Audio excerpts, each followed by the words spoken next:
Sir, આ આજકાલના છોકરાઓનું મોબાઈલ એડિક્શન વધી ગયું છે અને એમનું સ્ક્રીન ટાઈમ પણ વધી ગયું છે. તો એવી કઈ ટિપ્સ છે કે જે આપણે એમના પેરેન્ટ્સને કહીએ તો વધારે ફાયદો થાય અને એમનું સ્ક્રીન ટાઈમ પણ ઓછું થાય? હા, આજે આ પ્રોબ્લેમ્સ વધી ગયા છે.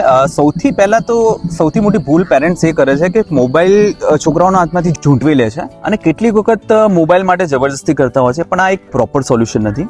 તમે તમારા બાળકો જોડે બેસો અને જુઓ કે તમારું બાળક કયું કોન્ટેન્ટ જોવે છે અને પછી એને કહો કે તું ભાઈ જો કે ભાઈ તને જે વસ્તુ તું જોવે છે એમાંથી તને કંઈક શીખવા મળે છે કે તારો ટાઈમ વેસ્ટ થઈ રહ્યો છે, અને એને એનાલિસિસ કરવા માટે કહો. બીજું એ થાય કે જ્યારે બાળક યુટ્યુબ જોતું હોય અને ત્યારે તમે એને સજેસ્ટ કરો કે કઈ 5 યુટ્યુબ ચેનલ સારી છે. તમને પોતાને પણ નોલેજ હોવું જોઈએ કે કઈ 5 યુટ્યુબ ચેનલ સારી છે કે જેને તમે જોશો તો એમાંથી તમને નોલેજ પણ મળશે અને કંઈક નવું ક્રિએટિવ શીખવા પણ મળશે. જેમ કે સર કેવી?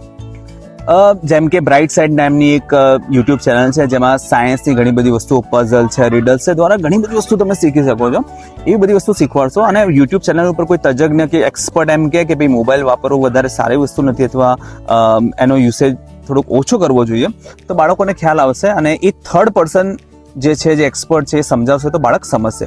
ત્રીજું, આજે એવું થઈ ગયું છે કે બાળકો બહાર જતા નથી અથવા પેરેન્ટ્સ પર એમને બહાર લઈ નથી જતા, પણ બાળકોને બહાર લઈ જાઓ, ગાર્ડનમાં લઈ જાઓ, રિલેટિવ્સને મળવા માટે લઈ જાઓ, એમનું સોશિયલ ઇન્ટરેક્શન વધારો. કારણ કે મોબાઈલના કારણે શું થયું છે કે એમનો સ્ક્રીન ટાઈમ એટલો વધી ગયો છે કે સોશિયલ ઇન્ટરેક્શન એમનું થઈ નથી શકતું, આઈ કોન્ટેક્ટ એ લોકો કરી નથી શકતા, જેના કારણે ઇન્ટ્રોવર્ટ બનતા જાય.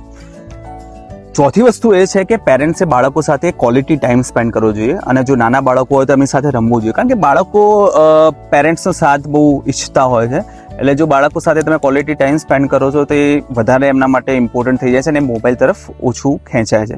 પાંચમી વસ્તુ એ છે કે બાળકોને બુક્સ વાંચવા માટે પ્રેરિત કરો. એ જેટલી બુક્સ વાંચશે એમનું નોલેજ વધશે, બરાબર ને? અને જો બાળક 2 પત્તા પણ વાંચે, એમની જે મનગમતી પુસ્તક હોય, તો પણ એમને એપ્રિશિએટ કરો કે મારું બાળક કેટલું સરસ વાંચે છે, જો મારો છોકરો કેટલું સરસ વાંચે છે. બીજા બધા લોકો તો મોબાઈલ જોવે છે પણ મારું બાળક તો સરસ પુસ્તક વાંચે છે.